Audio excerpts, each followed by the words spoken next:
Good day, everybody. Today I'm going to be showing you how to play and reviewing the game Showdown Yahtzee. This game came out from Milton Bradley in 1991, and it is for 2 to 4 players.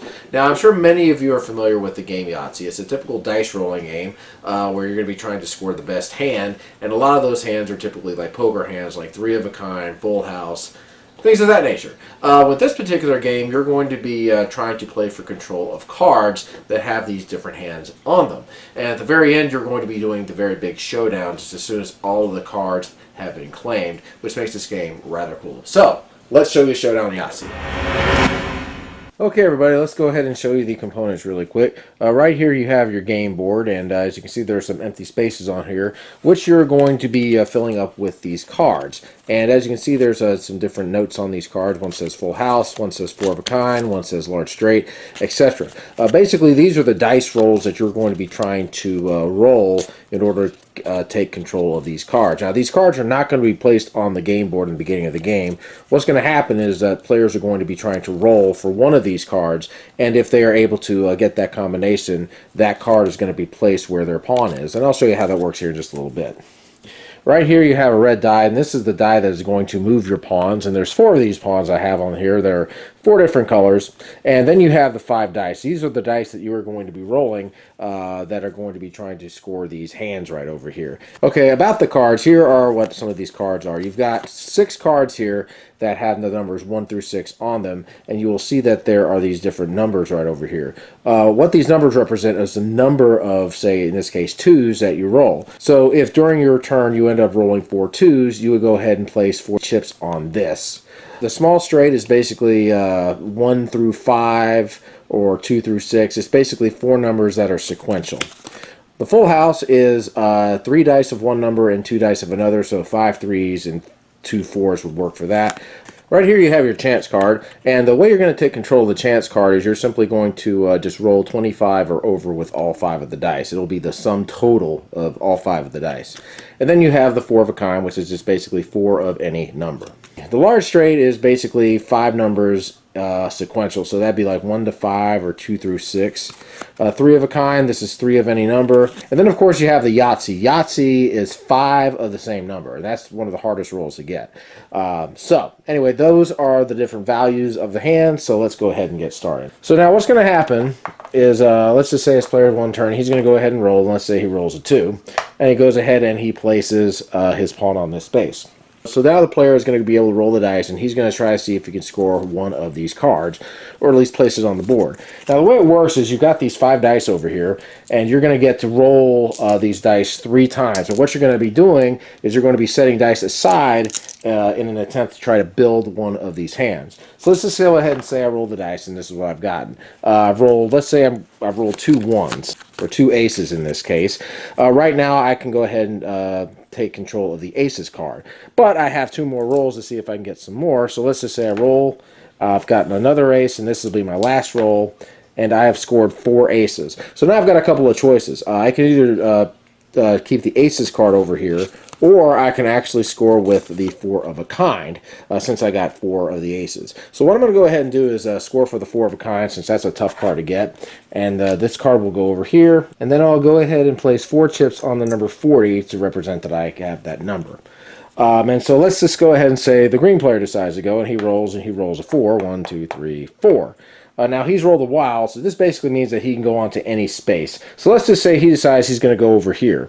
Now, if you land on a card that is already on the board, you can attempt to steal control of that card from that player. So in this case, green is going to have to try to see if he can get 4 of a kind. So let's just say green rolls, he's rolled 2 3s, he's got another roll, he's rolled 3 3s, and he rolls again.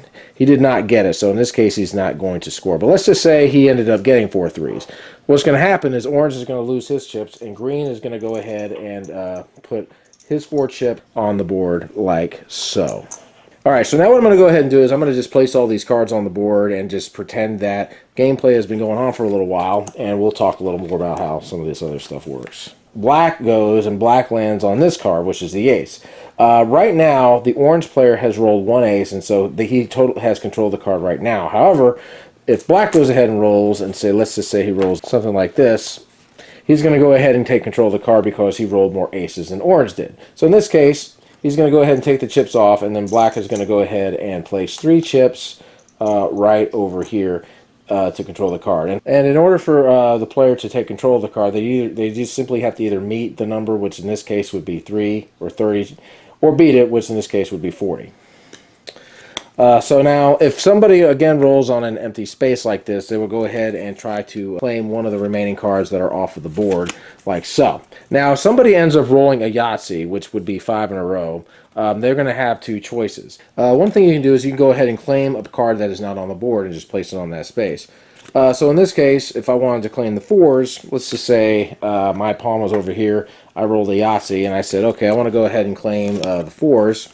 Then I would just go ahead and simply put this on here and then place the most amount. So you would go ahead and place 4 chips on this space over here. Or if you would like, you can go ahead and take control of any card that is on the board. You'll just move your pawn to the space that's covered by the card you want to steal, and then you'll return the chips to the player who controls it, and then stack the correct number of your own chips on it. So in this case, you would, let's just say I want to steal the 4 of a kind over here.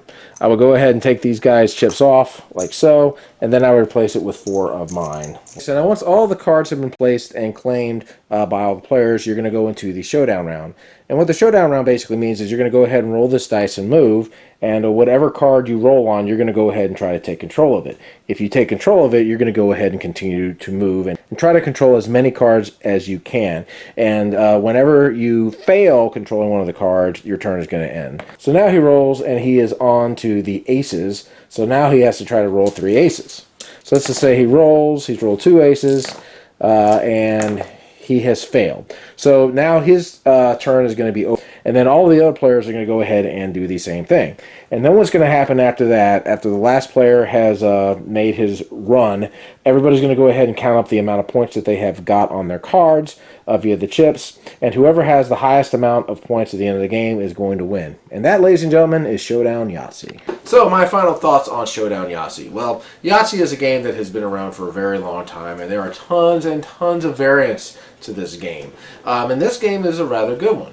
I like the fact that you can just play for control of cards. In a lot of games, you're typically going to just try to play for a card and then get it. But with this one, you're just playing for control of it, and you can lose control of that card during the game. Now, one thing I like about this game is that it typically can be anybody's game up until the very end. Now, there is a little bit of luck that comes in this game because there are dice that are involved. But that luck factor is neutralized a lot because you can put dice aside and try to roll for whatever you want. So that makes the game pretty cool. I ended up getting this game at a thrift store. I believe it was a Goodwill somewhere, and I've seen a couple other copies during my time when I have been thrifting. And I think this game probably goes for maybe $15 total on eBay. It's not a very expensive game. But if you're a Yahtzee fan, I would definitely encourage you to check this game out. It's fun, it's easy to learn, and it can really be anybody's game up until the very end. So it takes away from that runaway player aspect that you see in some games. So anyway, guys, that's my review of Showdown Yahtzee. I hope you all have a great day. Keep on gaming.